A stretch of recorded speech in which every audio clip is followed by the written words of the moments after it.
Can't get you off my mind, so sweet. Yeah, I need it from you. Got my hands all on you, sweet. Everything I want is sugar like yes, please. No, what do we have today? Today, as you can see, we're in a super open, scenic, greenery area. And they do a lot of their own local farming here. And for anyone who has grown anything in their lives would know that to grow something takes a lot of time, takes a lot of effort, takes a lot of love and care. As cheesy as that sounds, it does.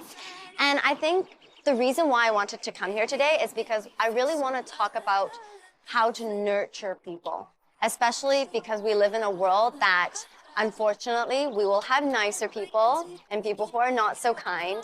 And it's just like, let's bring us back to this place of why are we doing this? Why aren't we collectively as a culture trying to, preserve relationships, be kind to one another, support each other? Like, I've always thought if you have nothing good to say, don't say anything at all was like the motto of my life. So we have two guests today. We have a male and a female, and they're also in this industry. I'm sure they have their fair share of stories about what they've gone through, what they might have seen, and I really want to get their perspective on this culture that we have right now and how we can go about encouraging people to kind of be better, to be honest. So how do we go from that and be kinder to one another?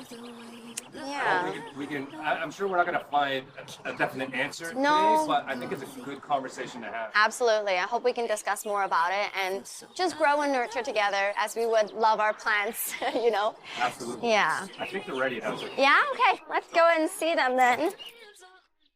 It's like our long overdue hangout. I know. We hang out too much at work.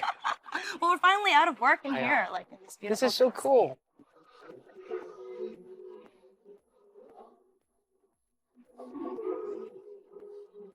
I'm Andrew. Today we're talking about bullying. What are your next thoughts about bullying? I think it's something that we all will eventually experience or have experienced in life.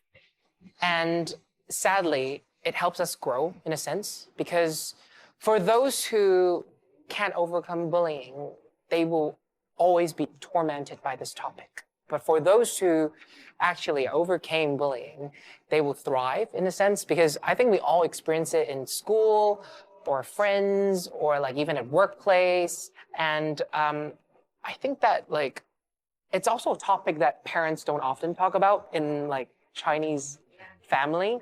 I really do wish that like Chinese parents could actually educate their kids, because often bullying starts when the person who likes to bully is very insecure about themselves and want you to act a different way, or want you to act their way so that it makes them more confident. And I really do wish that like parents would know and be smart enough to educate their kids about how this is wrong. My name's Andrea. I was born and raised in Toronto, so I'm really glad to meet a fellow Canadian. And today we'll be talking about bullying, cyberbullying, some different issues about cultural differences between Western and Asian cultures. So that'll be a really interesting conversation. Yeah, absolutely. So what is bullying to you? Bullying, that is such a complicated question. Bullying is actually such a complicated topic because as much as the bully is seen as the villain, often behind the villain there's always a story as to why they became this way.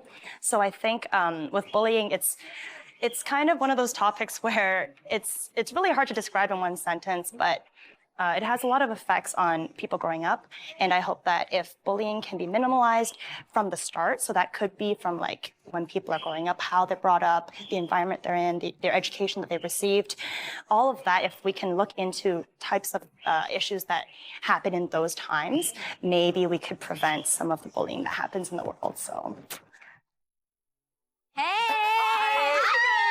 Oh, look at you, matching on location. It's been a long time. It's been so long. Mama Grace. Mama Grace now. Oh wait, we have something. Wait. What? Yes. We wanted to take over your show briefly. What's this? We got you sage because you're like sage. You bring positive energy. In a tiny petite cactus because you're adorable and petite. Yep, and you're very strong like a cactus. Thank you. Yes. Strong, but a little bit, gotta be careful on the outside. Yeah. Thank you for this. How are you guys? We're good. Yeah. Happy to see you. Happy to see you guys. Busy today, right? Yeah. You guys know the topic we're talking about today. Definitely. It's a bit heavier than other topics we've talked about, but I feel really fortunate because we weren't going to do this topic because we didn't find guests who we thought could fit the topic or could share a little insight. Right. And then we wanted to do friendship at first, which is like great and so sweet. Happy. And I was like, no, we need something that like means something, like especially in the culture we live in now. Kind of want to get your guys' take. Like being in the industry, have you guys, ever seen this as just this crazy phenomenon? Like, why are people cyberbullying? What is this cancel culture? Like, how do you guys see that? I think with media, like with social media being so like everywhere now, so many people don't have to have that face-to-face interaction, so they don't have the repercussions of like their words or like the consequences behind their actions. Yep. You have a lot more freedom to say it, and you don't have to be ambiguous. responsible for it, which is kind of sad. But like, it happens all the time. Where do you think it stems from? I think a huge factor that plays into that is this weird understanding that in order for me to shine, I need to put someone else down. You know what I mean? I think there are two types. Like, definitely there are those who want to put you down and they feed off from you replying to them. And they'll be like, yeah, I can just keep doing it. And there are those who just want your attention. Okay, we're gonna do a little bit of a memory lane question. Okay. All right. Do you guys remember your first encounter or memory of bullying? Oh my gosh, which one was the first one? Oh no! Oh no. How about you, Andrew? I think was when my mom passed away when I was 12, because it was so sudden. And I think I was among one of the very few people in my school year to experience that. And a lot of them didn't know how to handle it. I remember it was a Monday. I went back to school. My mom passed away on a Thursday, and then Friday, Saturday, Sunday, I didn't go to school. And then on a Monday, I went back. It was just completely different.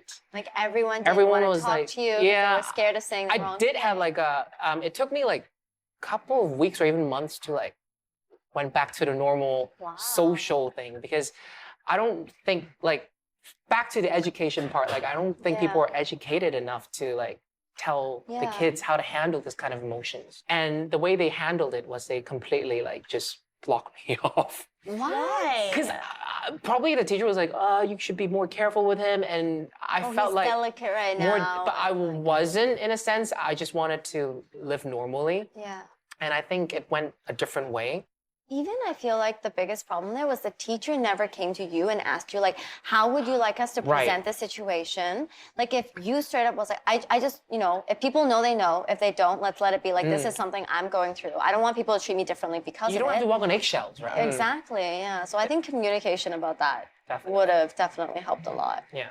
Yeah. And for you? I hope it wasn't that many. You just said, which one first? No, I'm not quite sure if that was bullying. Or were they poking Just fun say at me? everything out. I don't know. I think around 12 as well, I had a moment. I think that's an age where a lot of kids might go through Vulnerable, stuff. right? Yeah, the Going from puberty thing. elementary school to high school. And then like you've got different friends. I remember being in grade 6 and having so many friends. I was like, ooh, I'm finally popular. Right. Like You're the oldest of the school. Yeah, I know the that Asian feeling. made it, Yeah. And then I came back in September in grade 7 thinking, I'm ready to see all my friends. And then my closest friend was like, I want to hang out with other people. Oh. And I was like, okay, we can hang out less. Yeah. And she's like, maybe. And Whoa. yeah, it was so weird. I don't know what happened. And then I came back and all of my friends weren't my friends anymore. I went from having like 3 friend groups, like scheduling my lunch times Monday night with them. Now you hang out at the library or something. I walked home alone because I didn't want to sit in the lunchroom by myself. Yeah. That was a moment that was really hard for me because I really needed that friendship validation. And I got it, and then it was taken away from me. Oh, yeah. And the thing is, though, you'll never know why. Right. Right? And it took me so many years to just not worry about it anymore. Thinking back, if you could tell the younger version of you, would you have told yourself then, like, It's okay that this is happening. I can make new Yeah. friends, or I can. I might have like- eaten in the lunchroom. I'll eat with you. Thank you. Thank you. I hope Well, you he's would eating too. lunch with you now every day at work. Our little bottle. Yeah, I love it. So, should we go for a quick commercial break, and then when we come back, we can dive in a little bit deeper? See ya.